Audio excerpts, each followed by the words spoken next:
Welcome to the Derek Loudermilk Show. This is episode 356 with Ditte Young. Today on the show we have my friend Ditte Young, and she is known most for being the #1 animal communicator in Denmark. But she's also a 4-time author, an international horse trainer. She works with the Olympic and Grand Prix riders. She's a clairvoyant, a business and spiritual advisor, and so much more. And we're going to cover a lot of really awesome and wild things today about telepathy, animal telepathy, how she experiences it, how she teaches it, what is it, how can you get it. We're going to learn a little more of her backstory about coping with being adopted and going into a criminal environment. She's going to tell us about why finding love is so difficult on a metaphysical level. She'll tell us about her relationship with veterinary doctors. Some of them love her because she can accurately diagnose things that they can't figure out. And of course, some of them hate her because she can accurately diagnose things they can't figure out. And she also opens up about her relationship with her son, who has autism and blindness, and how she helped him heal. He was born blind. And a little bit more about what her understanding of what autism is on more than just a biological level. So prepare to be blown away, and without further ado, here is Ditte Young. Ditte Young, welcome to the podcast. Thank you. It's great to see you again. We've been talking over the last few months. We collaborated together on Activate Your Life. You wrote one of the chapters in there, and you're a person who doesn't fit in boxes very easily, which is great. That's why I love having people like you on the show. But you're an animal communicator, clairvoyant. You do business coaching. You helped me with that. So there's a lot of interesting things that you're up to. But how do you talk about who you are and what you do? Well, you just presented me very well, but I'm just a healer. I'm just an empath. I'm just here to help. And regardless of it has, 4 legs or 2 legs or no legs, I'm here to help. How long have you known you were a healer, or have you identified as that? 22 years ago, I identified it, but well, I guess I was born this way, but I didn't know what it was until I was in my latest teens. How did you find out? Well, I went to a clairvoyant educational school, which we have here in Scandinavia, and everybody's asking, do you have to go to a school? No, you don't. But if you want to get your morality and your ethical skills in the right place, I think you need to go see a school. And I went there to shut down my abilities because it was very overwhelming for me to see whenever people were dying, or what they were dying from, or animals suffering, etc., etc. So I asked her to, please, will you shut this down? And she told me that I was able to communicate with animals, and I was 20 years old. I'm 42 now. And I just laughed because it sounded ridiculous. But then I just trained and practiced a lot. And then I saw that this is so easy, to just be in the world and sense around these animals. And they are so intelligent, much more than we think they are. And I knew by then that I needed to spread this out in Europe. And I did. I succeeded in putting animal communication on the map. That's incredible. And there's at least one video of you on your YouTube where you're doing animal communication. I think you have photos of the horse, and you're answering questions the owner has that they want to ask the horse, and it's the precision with which you're saying, like, oh, it's something in my head here, or when you are arriving stressed, it stresses me out, so I don't want to be around you. And seeing the horse owner aware of the accuracy is truly remarkable. So what's it like when you're doing a reading like that? Are you feeling the animal? How are you getting this information communicated to you? Well, whenever informations are coming my way, first and foremost, I have to do some rehearsals to break down the brain waves, so from being very high frequent and stressed out, I need to calm myself, like when you're doing a meditation or in the same frequencies as when you're just about to fall asleep. So I'm in kind of a trance or meditative state of mind. And then I open up all my senses. We have 5 and we have 6 and we have the 7th. And when I have all my senses open, informations are coming to me. I see them, I hear them, I feel them. I see them in front of my inner eyes as not like a movie, in front of me, but as if I told you or the listeners what is in your fridge, what's in the cabins, do you have milk in there? Do you have vegetables in there? Then you can definitely see a picture in front of your inner eye and see me, so I'm seeing a picture in a picture. Okay. And then it's very important to have the emotion too. So whenever I'm seeing, for example, a bowl, I need to figure out, so the dog loves the bowl or hates the bowl. Okay. Yeah. It's very difficult to have the emotion with you to be able to interpret it correctly. Mm-hmm. So you're primarily working with horses and dogs? Yeah, and cats, but I like the dogs, and I love working with the horses because they are such spiritual creatures, and we're sitting on the horses, so when we have to connect with the horse, and in the sport industry where I work, they have to do a dance. So whenever I'm helping the Olympic riders or the national team riders in, for example, Grand Prix or dressage or show jumping, they need to be totally in tune together. And getting an animal that weighs like half a ton to do things like with an accuracy and simultaneously movement with the rider it's beautiful when it's not forced, but it's free will. Mm. Do a lot of the successful riders already have a ability to connect with their animal? Yeah, I definitely think that many of these professional riders are connecting with their animals, but it's not everybody that want to say that they communicate like telepathically with them. They would say, I read them, or I know my horse very well. But to me, I'm like, no, you're doing telepathy, honey, but you just don't know it. So when would someone bring you in to communicate with their horse or dog? Well, typically when it comes to behavioral issues, because then they have a need for help, but I've seen the tendency for the last 22 years that more and more animal owners are seeking help to prevent problems. But, the past have shown that it has to do with problems, or if we have one veterinarian saying one thing and the other veterinarian saying another thing, then the owners who are open to this want to know, okay, then what is my animal? What does my animal have to say about this? Do you have people hire you that wouldn't normally think to hire an animal communicator, but they do on someone's recommendation, and then they discover like, wow, this is really accurate or really helpful?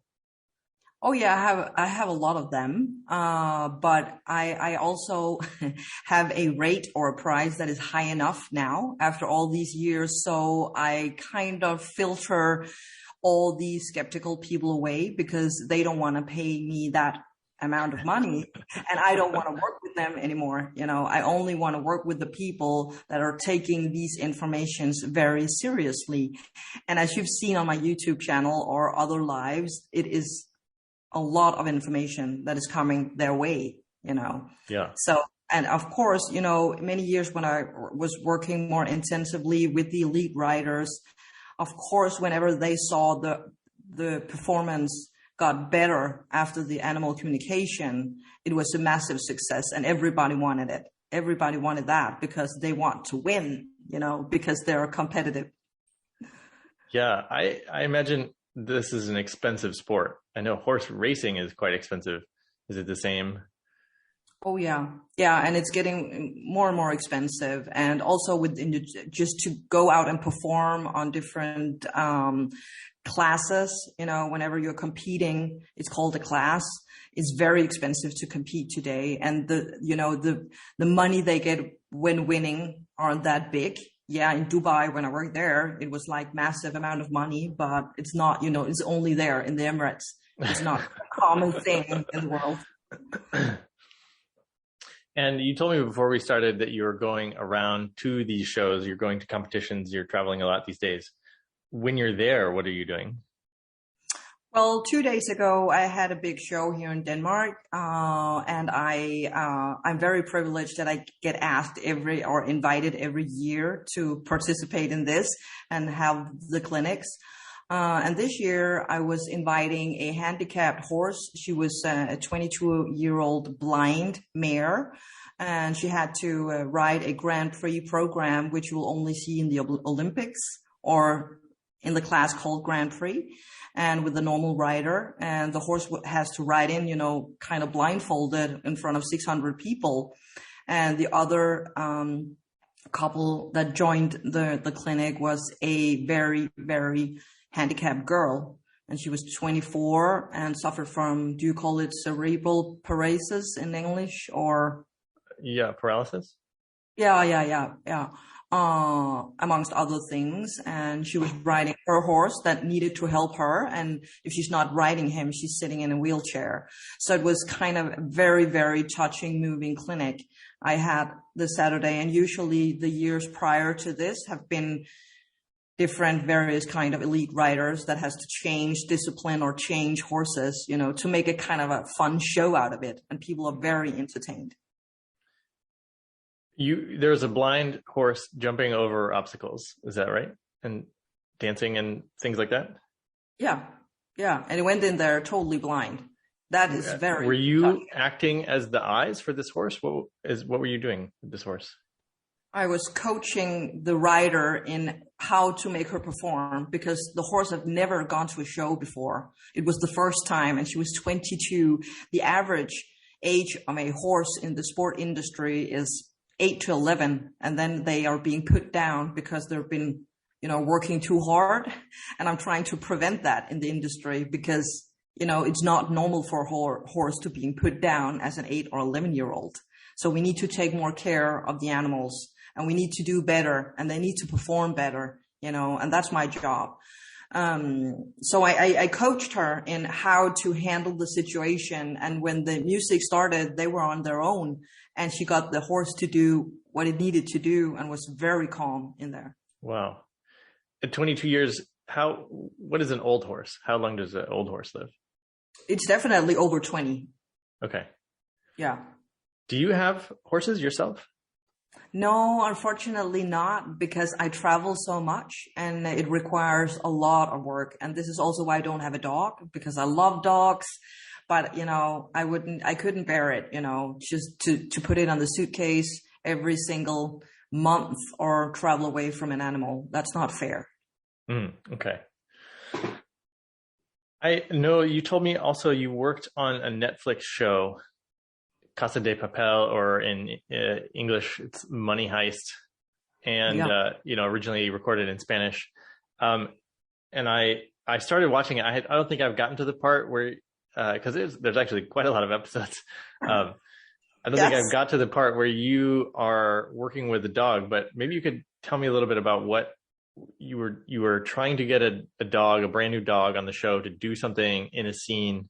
What was going on there? Well, the Danish production company got hired because Money Heist was coming to Denmark because it happens all over the world in different seasons. Okay. We were during the COVID-19, so it was a very interesting time to get, into Denmark there from Spain, and Spain didn't do very well during the COVID-19. And then I was called to cast we call it Grand Danois. A Great Dane. A Great Dane, yeah. Big dog. The very big dog. And I was like, yeah, I can do that. And I posted it on my Facebook. And I got like massive with emails, with dog moms that wanted their dogs to become the next star. And I didn't even know it was La Casa De Papel. I just thought it was like a mini TV series here in Denmark. And then I casted 5 dogs and sent it to the director and said, this is my recommendation, because I sense on these, because I did animal communication with all the dogs. Oh, wow. I sense that they are capable of being on a location with a lot of people. And then the director in Spain was so impressed by the work I did, because I sent them pictures of various dogs, different colors, different height, different weight. So they asked me if I could train the dog for 1 scene, and then 2, 3, 4, and it became 7 scenes. And then I asked them, so who am I working for? And they told me it was Money Heist, and I was very stoked about it. You had heard of that before? Oh, yeah, and I've watched the show, and I love the show. It's very action-packed. And I was very impressed that they were coming to Copenhagen. And then they arrived a week before we had to do, put it on tape. And then, one of the actresses became scared of the dog, which I've trained for a month. So we switched the dog out, because I said, okay, could we do a stand-in for just that, 1 scene? And then the director was like, no, let's exchange the dog. And I was like, I didn't train this dog, for the other scenes. And we had to go to shoot the whole scenes the next morning. And when I arrived on the location, I met a dog I have never met before. And I just had to do the telepathy thing. I have never been so stressed out in my entire life, because they didn't care about me not knowing the dog. They just wanted me to do it. The dog just needed to do it. Wow. And what was the dog supposed to do? One of the scenes was he had to eat a cake from a table. And now, a Great Dane, it can't just jump onto a table. And this was not trained to do it. It was trained not doing it, So I had to undo the training and get to learn it. Come on, jump on the floor, on the table.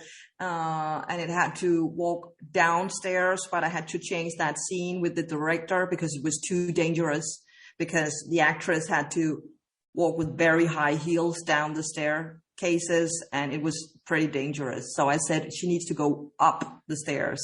And that you will see in the season 5 in the first episode. She's walking with that Great Dane. And I just did the scene 5 minutes before she took it.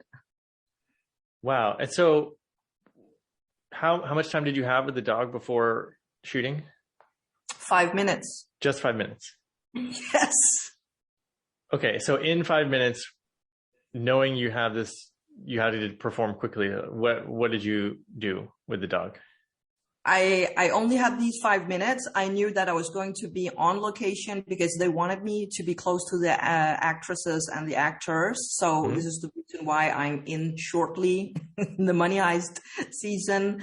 So I had to do, open all my senses and really connect with this animal. I had to connect with him.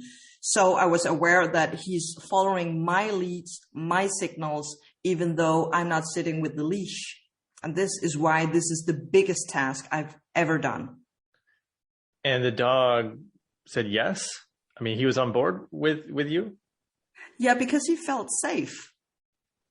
He didn't have a choice, because I knew I have to pull this through. So what does this require from me to get him to feel safe? So I was constantly asking him, what do you need? What do you need? Wait for it. Wait for it.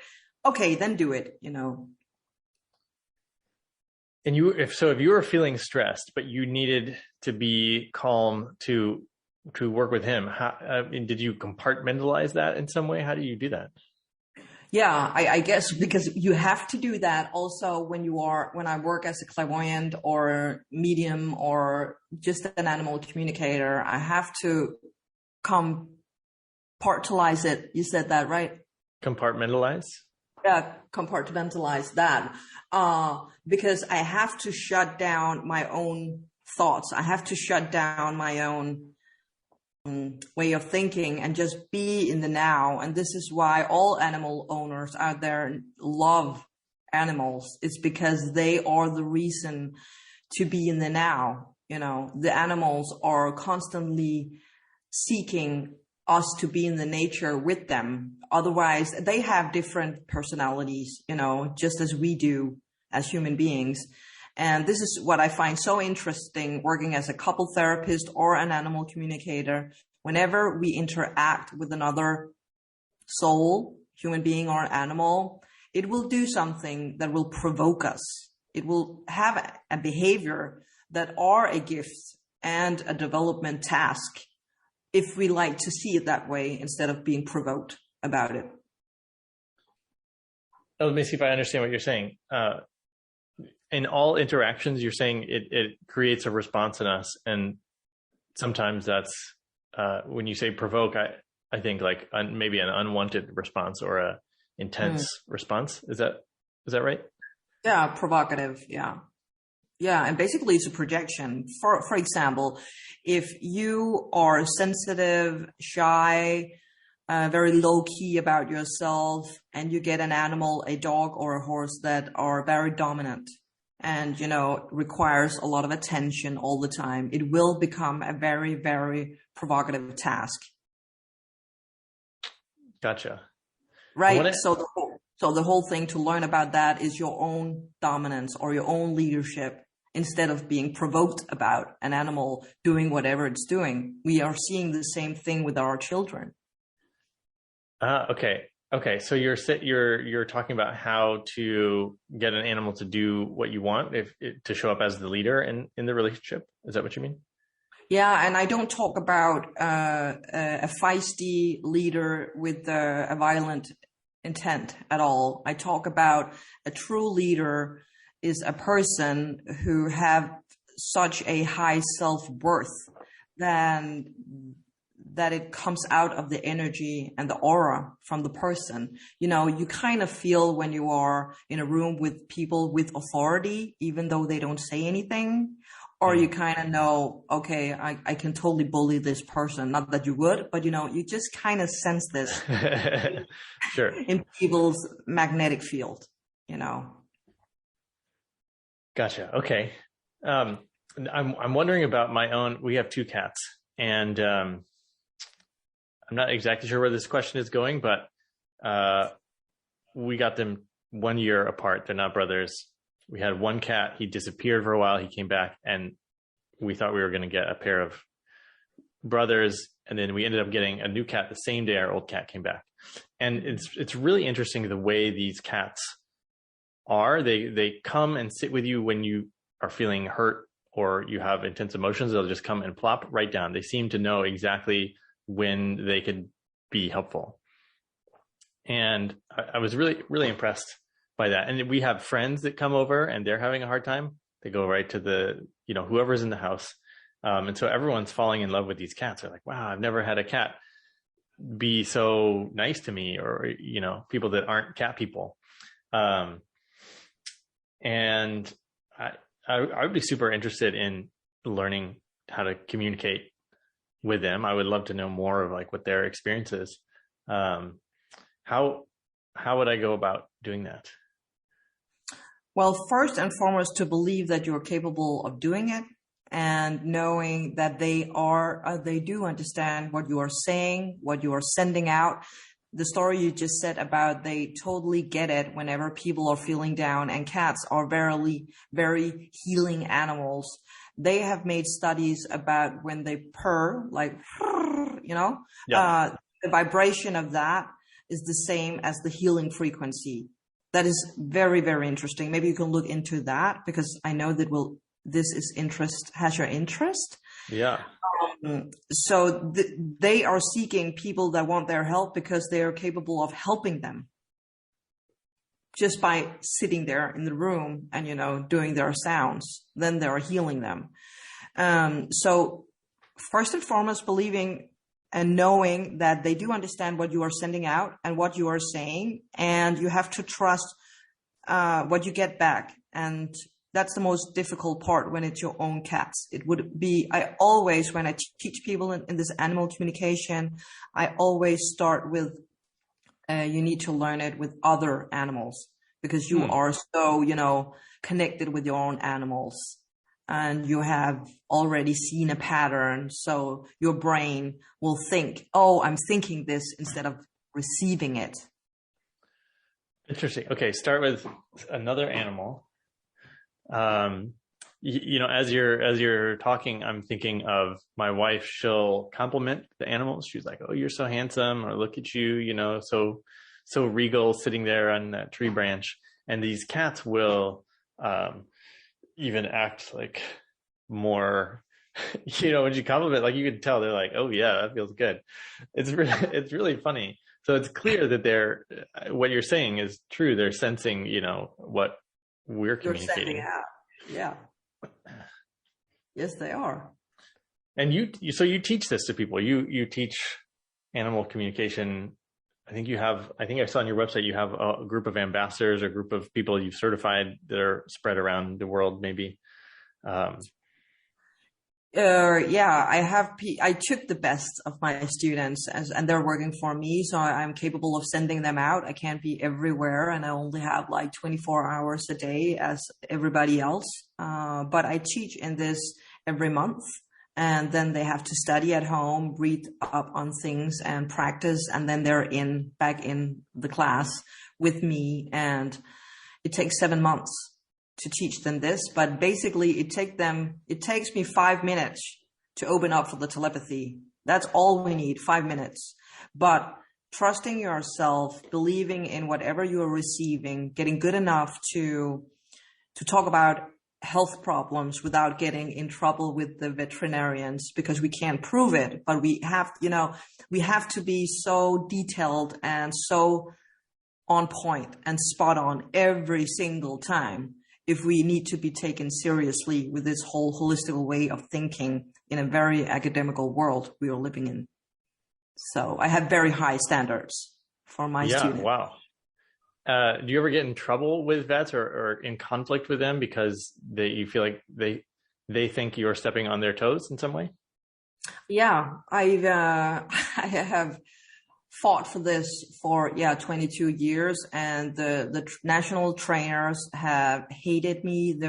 Some veterinarians are hating me, because whenever it's not like they give up, but they can, of course, be in doubt of a diagnosis or things. And then the animal owner are asking me, and it takes me about 15 minutes to figure out what the problem is, because I see it more holistically. Then, of course, it's provocative for the veterinarian that has studied for 5.5 years to become a vet, and it takes me 15 minutes to point out the problem. Of course, this is making a lot of problems. And then we have the whole money discussion, because whenever you have, I don't know, I hope not, if you have gone to your veterinarian with your cat, then they're seeking one problem, and when it's not it, they're seeking the next one and the next reason and the next reason. And the one paying for this are the animal owner. So, it's cheaper now to ask an animal communicator than it is, to go through the veterinarian system. And I don't think that one system can, be without another one. So I'm working for the collaboration between the veterinarians and the more holistical thinkers, which I've also succeeded with, but it's not here in Denmark, but it's not like proven yet. And this is the reason why I have such high standards, because if we want to work with the veterinarians, we need to be spot on every single time. So it's not good enough for me whenever a student of mine is saying, I think there's something wrong with the left shoulder. I'm like, something wrong. What is wrong? Is it the muscle, the vessels, the bones? What's the reason for the shoulder thing? Oh, it's over the diagonal. So, the left shoulder becomes a symptom from something from the hind leg. Okay, let's look into that. And why is it we have problems in the hind leg? Is it because of the rider, the saddle, the past, or just an accident? Wow. So I'm very detailed in my work. Maybe you could give us a specific example of a problem that you fixed that wasn't able to be solved right away with the veterinary side of things. Yeah, I worked I worked at the three biggest hospitals in Denmark. I think it was 3 or 4 years ago. And I loved the collaboration because I had my own clinic in there, and we had all these clients coming to me or to them, of course, and then we could swap the clients. And one of the veterinarians had a cat that was entering, and she couldn't figure out what the problem was. And the client was there, every month, and they couldn't figure it out. And they had it up for a meeting or a seminar with various kinds of veterinarians talking about this cat. And then one of the vets asked me, can you look into this? And I said, okay, I see problems with metal poisoning. And she said, oh my gosh, I never ever thought about that. But all the symptoms are totally, this. And then, I left the room again. I was like, okay, bye. I'm going in to see my own clients. So this made sense. This was just one of the many, many cases I had. Wow. And then they were able to treat the animal after that? Yeah, and save it. And they were so thankful. Wow. And I think, our mutual friend Glenn said, Ditte is pretty well known in Denmark. And you were telling me that there's it was working with these 3 hospitals that got you sort of famous in Denmark or sort of known for animal communication. But then it kind of shut down. Could you talk about what happened there? What happened? Yeah. And it wasn't the animal hospitals that got me famous at all. It's been the many, many years and many, many magazine articles that has been written about my work, which I didn't even know they have been written about me because I didn't get the animal magazines because I didn't have dogs or horses. It's been the many, many TV shows which I've participated in that have made my career. And I've been very picky on what kind of TV shows I wanted to enter because we have all these fun shows packed with entertainment, like let's test their skills. Yeah. They brought in a lot of the Sixth Sense, was it called, or the power of the spirits, or and I said kindly no thank you to all of it because I just knew I need to participate in something that are very, very serious. And then I was being asked from a very, very known movie director here in Denmark, if I wanted to participate in a program on the national television with a scientist from Denmark's biggest hospital. And we were 7 people with special gifts, and it was called Special Gifted People. And I participated in that, and the scientists wanted to get to know us better, and they followed my work for 2 months. And when that came out on television, then, I was really famous here in Denmark. But with the whole hospital thing that came, several years later, all the veterinarians were very, very excited about my work, and they are animal communicators too. 2 out of the 3 vets were animal communicators. I wanted to take this into Denmark, But then we had 5 vets that were very jealous on the big success we had. We were jam-packed at the hospitals. We were so busy, and we took massive clients in, amount of clients. Yeah. And then they started to put threats on these hospitals and threaten them with, we are taking your clients away. We never want to work with you again, And then they just went under for the big pressure, the vets, unfortunately. And then we shut the project down because I didn't want it to participate in something that was so fear-based. So to me, it was like, okay, you're not ready. They couldn't stand the media pressure. I could, because I was, already, I was used to it, And then a week later, when the whole storm, shut down, they asked me if we could collaborate again. And I kindly said, no, thank you. I'm ready whenever you are ready to be in the storm, and not before then. And that was a few years ago. Yeah, I think it was 3 or 4 years ago. Yeah. Going back to the Gifted People show, the scientist who was following you around, what was that like? What was he looking for, or what was he documenting or curious about? He was trying to document proof for how I was able to change animal behavior. And he couldn't find the proof for it other than seeing, with his own eyes, okay, it had a changed behavior, but he never got to understand how I did it. So did he, how was he attempting to understand?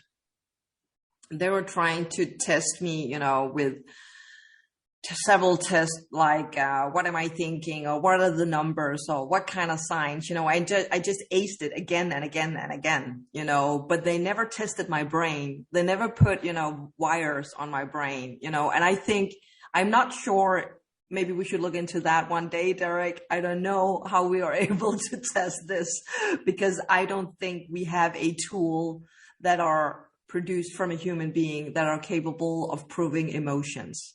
Because this is it.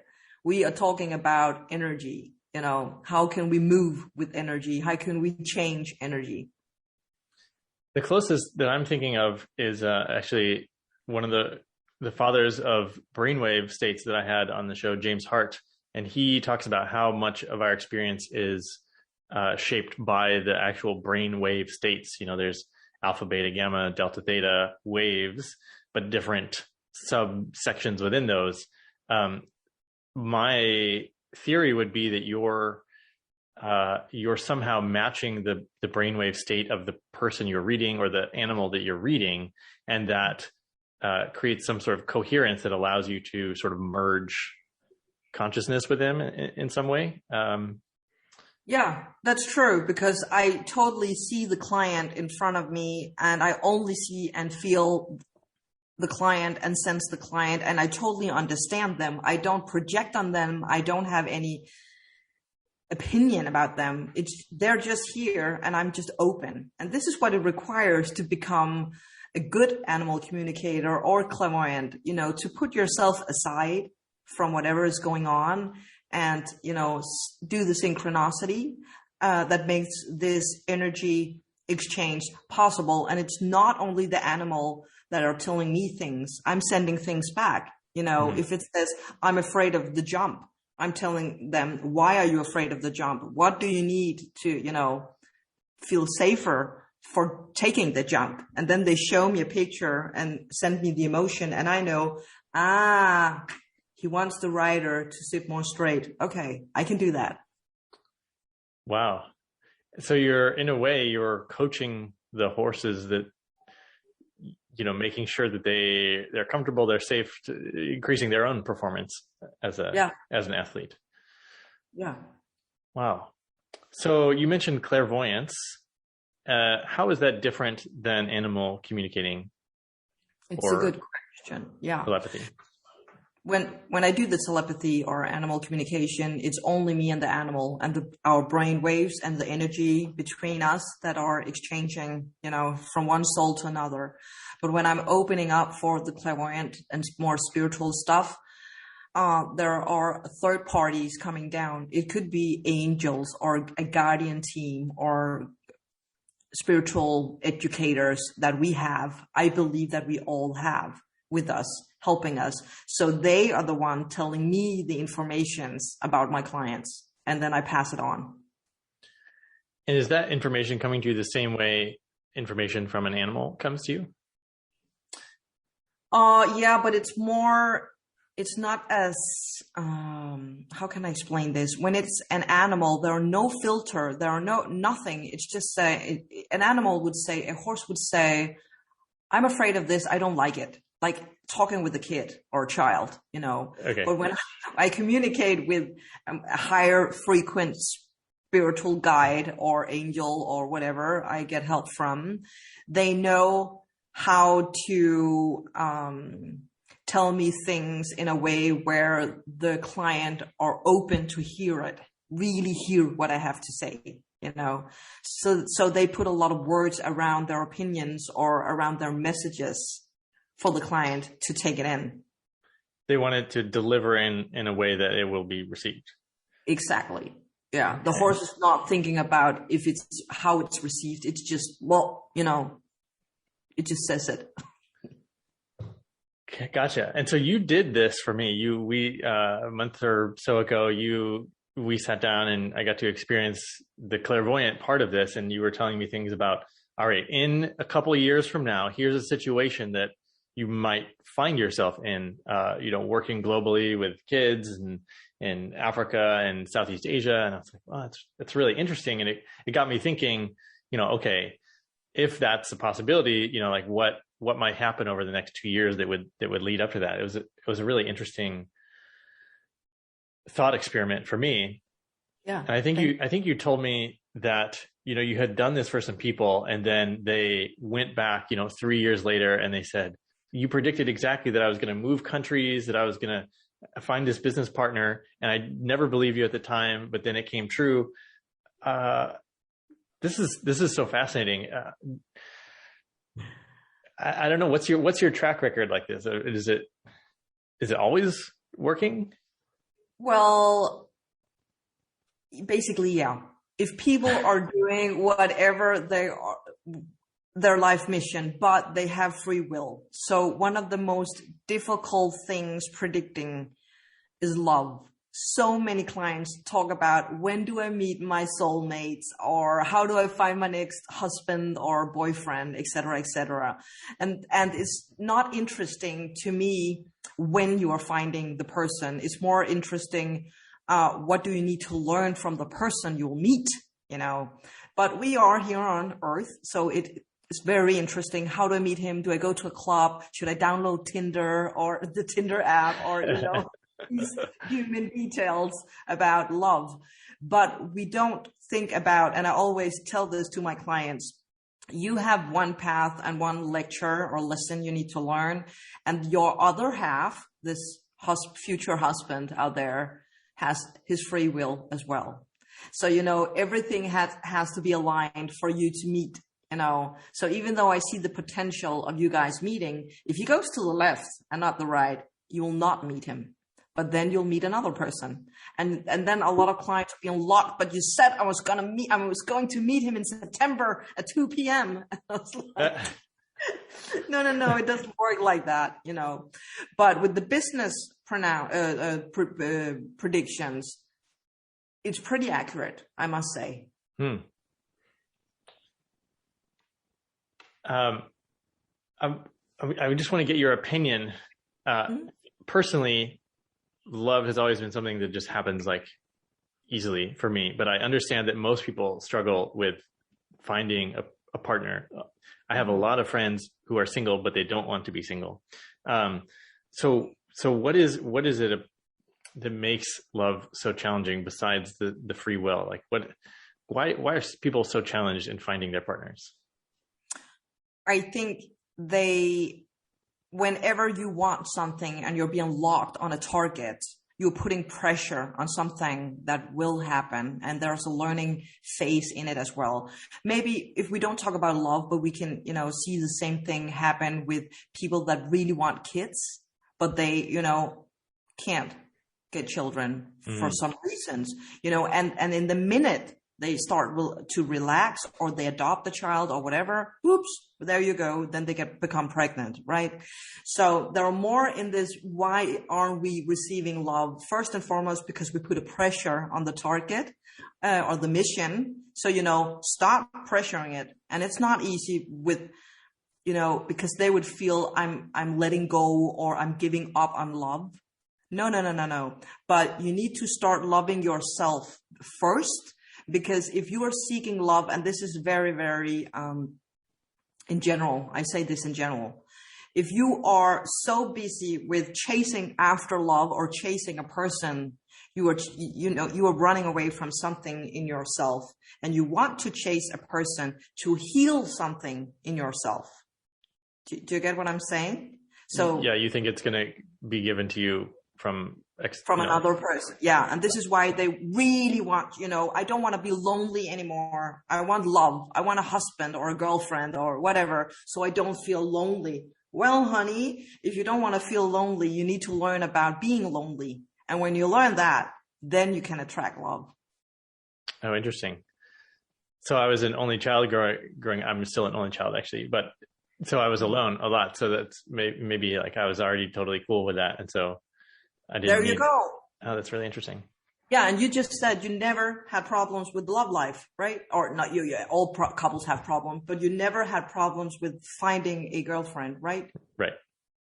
Because that's not your issue. Yeah. Yeah, I have other issues. I would love to ask you about your child.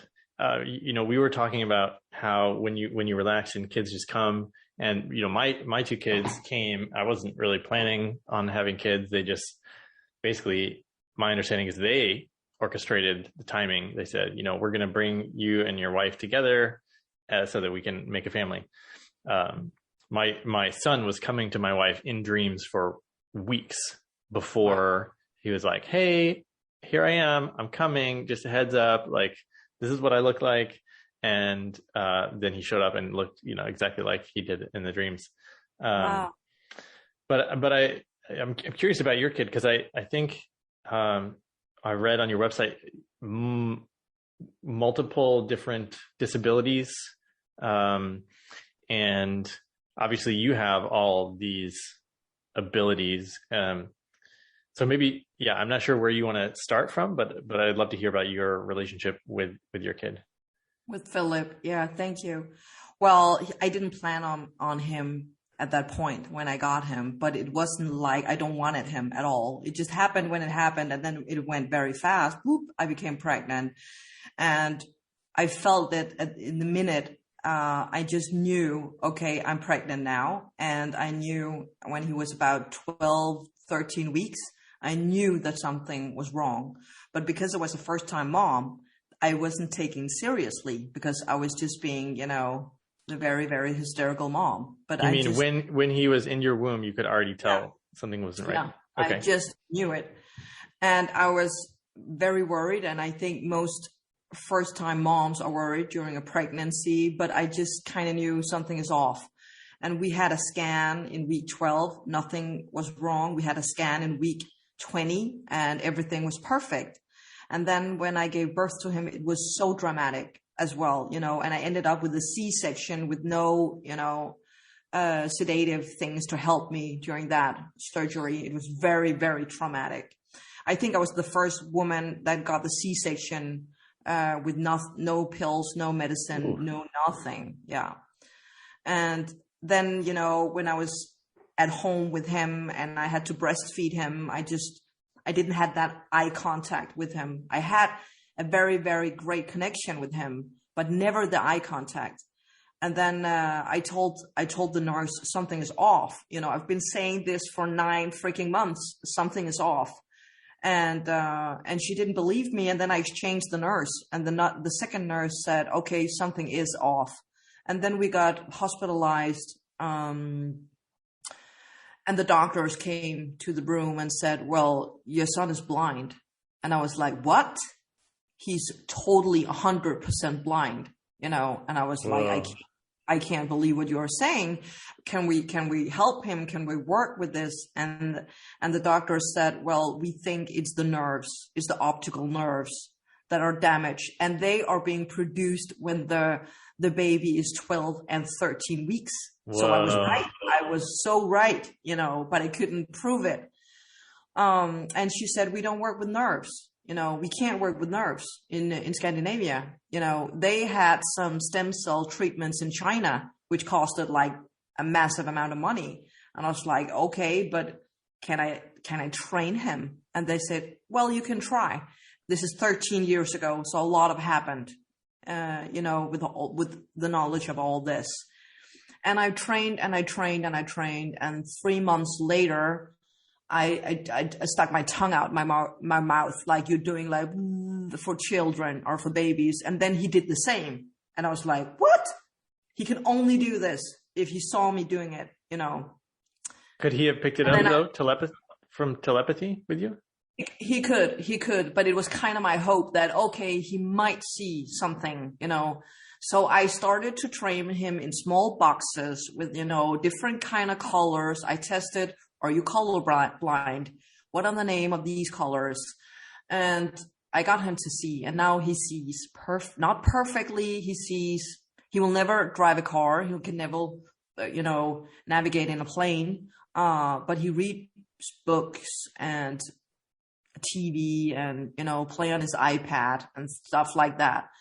But because of the very dramatic C-section, he got a brain damage as well. And he's autistic as well. So, he's fighting with he's struggling with a lot of things. So being around Philip with no eyesight for so many months and years, because it is constant training. It is also training now. I had to open up all my senses and becoming more telepathically than I've ever was, and I trained him in making signs with an apple and like, can you guess what's in my hand? And he was like, apple? And I was like, okay, you're gifted. All right. So it has been a very, very rough journey getting Philip, and it has also been the biggest gift in my life, because without him, I would never have made my own company. I would never have been able to work as much in the equine industry as I do, because everything I've worked with Philip, I'm passing on to the horses, and it helps. So if everybody knew that what you do with an autistic child, you just need to do with the animals, and it works. That's really interesting. I've listened to some interviews with Temple Grandin, and she talks about creating conditions for livestock based on what she would want. There's like a device that squeezes cows to make them feel safe, because apparently autistic people like heavy, to be squeezed in that way. So it's really interesting that you say that it's been like a training for your own skills with your son to work with these animals. Wow.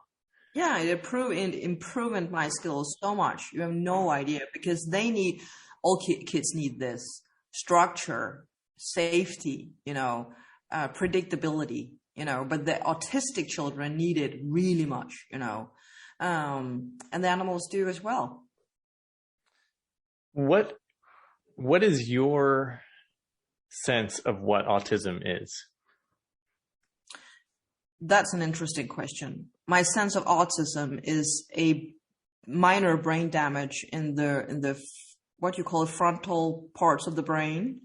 So the frontal lobe, frontal cortex? Frontal lobes, yeah. So they don't have that filter as many people have. So whenever they are sensing everything, and because they don't have that, they take everything into their nervous system. So when they sense things, and I don't know it, I only know it by sensing my son, It could be the wind that feels like it's blowing, and it's only like doing like that, but it's kind of like stormy. Or whenever they hear a sound, like the animals, they hear it 4 times higher. Or whenever we have a scratch, on the arm, we can just, or a mosquito bite, we can just do that like that, and, scratch it, and then it's over. But when they are experiencing things, emotions, situations, they experience it like times 100. And I think that we can, a very nice picture of this, like to explain it would be like a bottle of Coke, or, a can of Coke, and every single thing that are an impression, like the wind is blowing, or the bus is saying a sound, or the neighbor are screaming. All these impressions are just like, the listener can't see me, but it's like shaking the Coke can, So the pressure becomes bigger and bigger and bigger inside of this can. So the human beings, the normal functioning people have that filter to open the can and get the pressure out. But the autistic children or autistical people can't take the pressure out. So they need to stim themselves instead. They need to do something, to calm them down. So you will see a lot of autistical people do like that, or because that's the Coke can. They're using their physical body to like diffuse the pressure in some way. Yeah. Right. Yeah. What's the difference then between highly sensitive people and autistic people? Because I know, empaths, even people like yourself are, super sensitive to very subtle things. What's the difference? I think that the sensitive people, as I am, I have a filter. I have the capability of putting on a filter and taking care of myself. But an autistic person aren't always capable of knowing, how do I take care of myself? You need a very well-functioning autistic person being able to say, no, I cannot enter this, because then the consequence will be blah, blah, blah, and you get to learn that. But I know that if I put my son out, in a crowd or in an amusement park, he would not be able to find the way out, because he would be, bombarded with impressions in this amusement park. But I, as an empath or sensitive person, would have the rational part in my brain saying, find the way out now. Does your son have, and I'm just going on another hunch that, like if people have diminished capabilities in one area, maybe they have heightened capabilities in another. Does he have special abilities that the normal people wouldn't have? Oh yeah, he's a telepath as well, and he has clairsight. When I think he was like 8 months old, and he was sitting in his bed. He was kind of looking in the corner of his room and said, "Hi, Leonora." And I was like, "What? Hi, Leonora." It was a girl. And I had to open up all my senses and look. And I was like, oh yeah, there is a girl sitting there. Okay. And I told the girl, you can sit there if you don't disturb his sleep. And this is a week ago. We were sitting for dinner with my boyfriend and Philip and I had a stomach flu or food poisoning thing or something, but I never told Philip that I had that cramp, stomach cramp.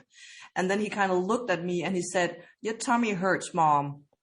And I said, "What? Can you see it, or can you sense it?" And he said, "I feel it. I feel it in my own tummy." Okay, that's telepathy, all right. Wow.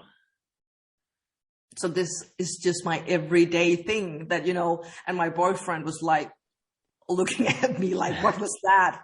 What was that? And I said, well, welcome to my world. Welcome to my world.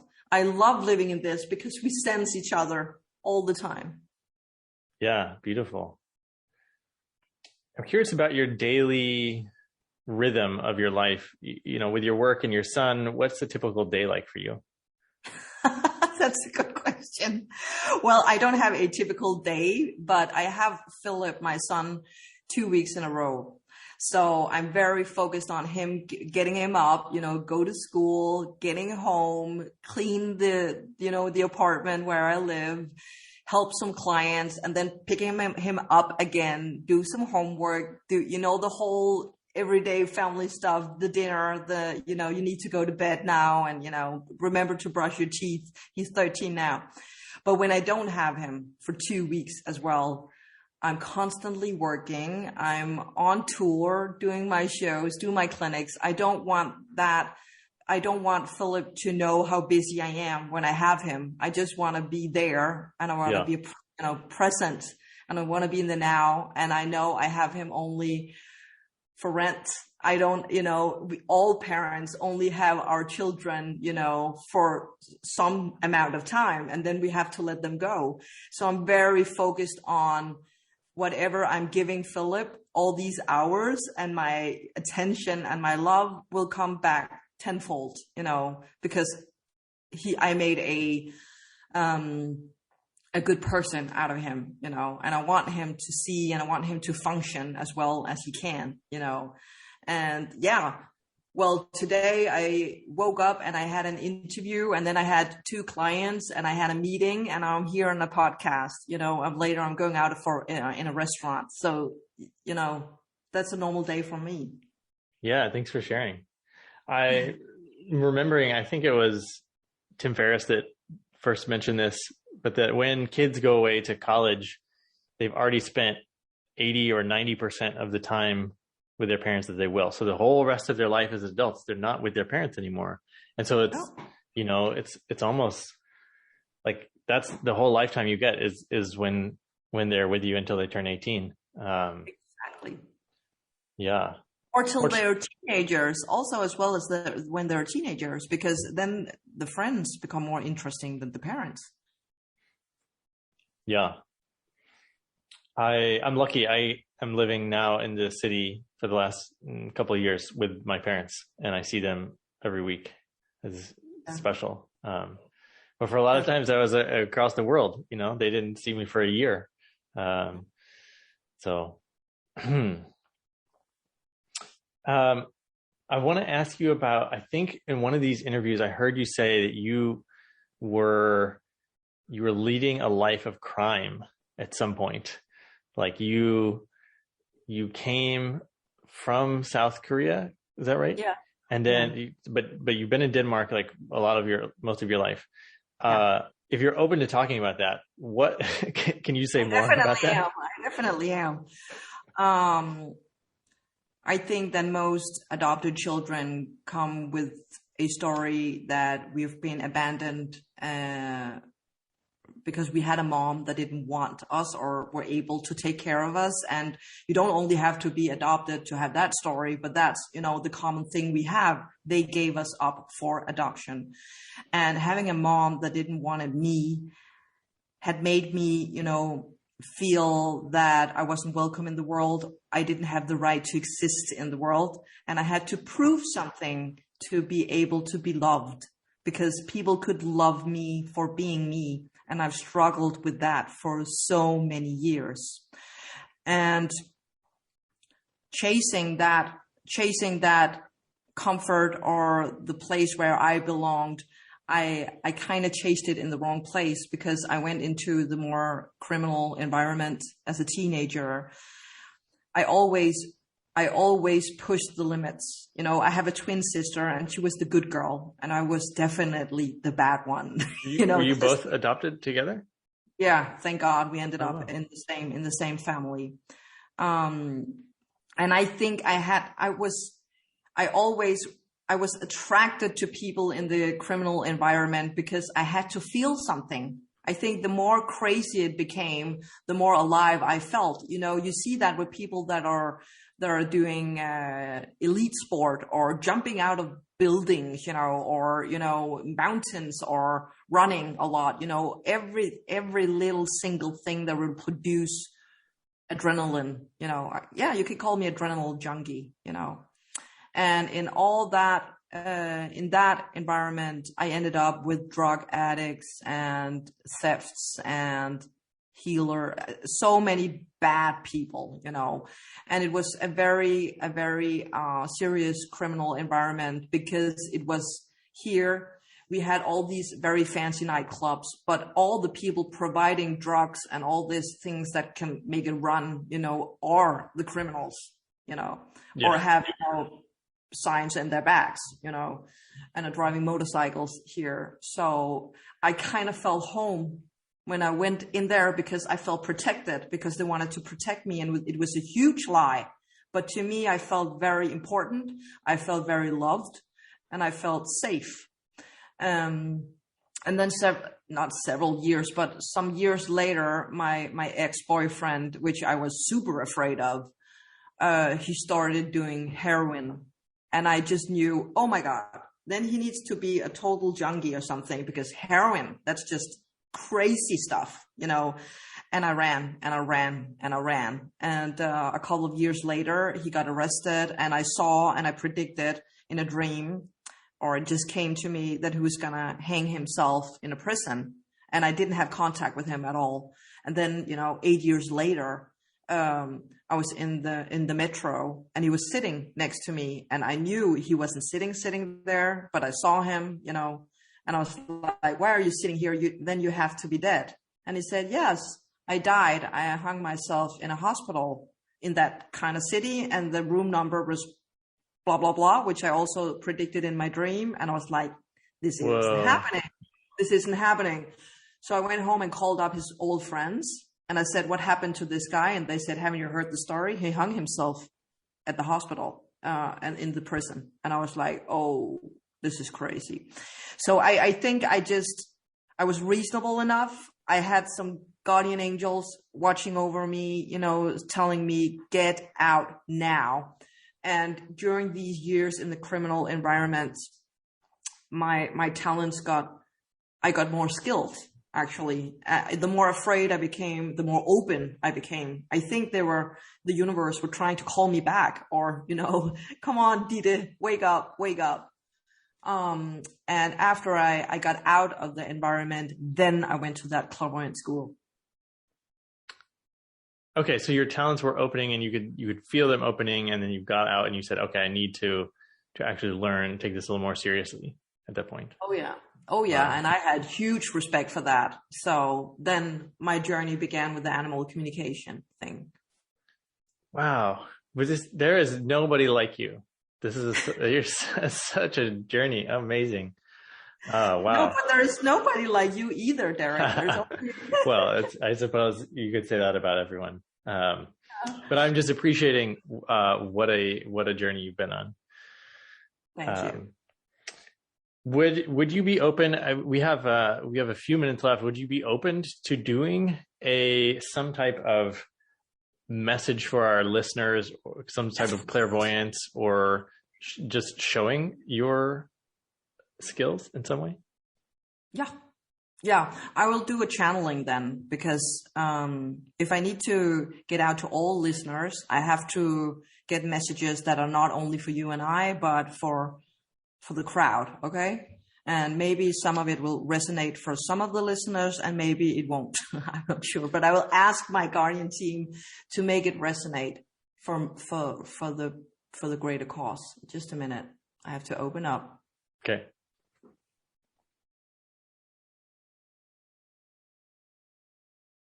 Okay, so the first thing they are saying is, we as human beings, we forget about having fun.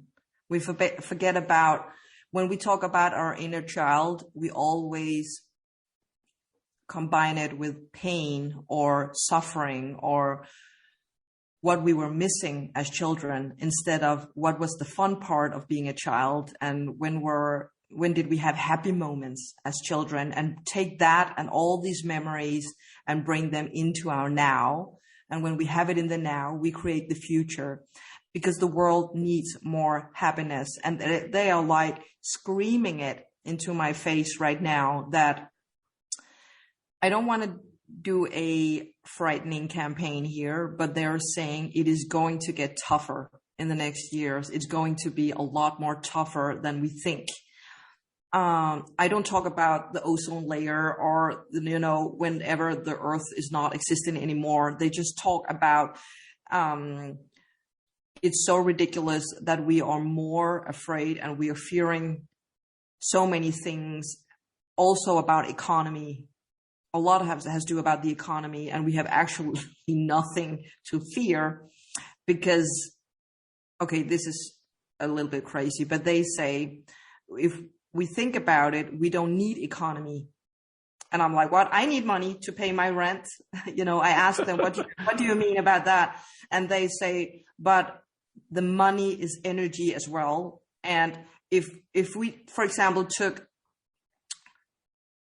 solar energy and we said that's money, then we would, then we were able to exchange it. If we take energy and we were able to exchange, which we are, it's the same thing with money. If we take love and we exchange that, we don't call love money. We just give it to another and we take from another. And it's the same thing that goes with money. So this is the reason why they say money doesn't exist. So we don't have to be afraid of losing money, because we'll never lose the power of energy. Money is just energy. And they also say that we'll already have a need now in this month and in the following year for the collective, being more collective, working with people. We have seen a pattern in working alone. I can do this by myself. I can stand up for myself. And the following year, for all of us, will have us focusing on teaming up with other people, teaming up with high vibe people, or finding groups and working groups or doing things in groups. They talk about that. And this is kind of nice, because this is what it's all about, and not the ego and not being the individual. Of course, we need to be healthy as an individual, but we want to be healthy together. And this is the new wave that are coming on the planet, they say. Mm. Do you need more information, or is it okay? That's great. Are there any suggestions about the fun part of the inner child? How should we try to access that? Just find a memory in there that was really fun, where you weren't holding yourself back, or you had a filter on yourself, or you were afraid of being who you are, but just a moment where you were cracking yourself up. And take that memory into your heart, take that memory into your cells, in your body, because then you are bringing it into the now, just to be aware of it and say, I own it, it's here, instead of saying it's a memory and, and you put it back, but take it into the now.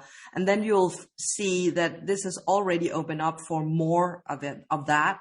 And we need the humor. It's such an easy advice, and they repeat it. We need the humor in things, because the humor will delete all the fear, all the things we are afraid of, everything that are holding us back. If we could crack ourselves up a little bit more, life would be easier. And it's not about not being serious or take other people seriously, but they are saying we are taking things way too serious right now. I feel that sometimes in my life also. Yeah, it's like, we're dragging the energy down, where the fun thing is, yay, that's fun. Let's try that. It's a way to put up the vibes. Yeah, thank goodness I have kids that I can goof around with. Good for you, Derek. Good for you. Ditte, wow, that information was great. What you've shared about yourself and your work is fantastic. This would be a great time for people to hear where they can find more about you, find your work online. Yeah, well, they're welcome to look on my website, ditteyoung.com, or on Instagram, it's Ditte Young, @ditteyoung.international, or on TikTok with my name, Ditte Young again, or my YouTube channel, or Facebook. I'm everywhere. Yeah, and you're doing stuff in English and in Danish. Oh yeah. Great. All the things I pointed out is in English, because I have the Danish sites as well. So the Instagram ditteyoung.international is only in English, for example. Oh, cool. Okay, excellent. Yeah. Great. Well, it's always a pleasure to talk to you, and we'll see you again soon. Oh yeah, we will. I'll text you with a new date. Okay. All right. Bye-bye. Bye.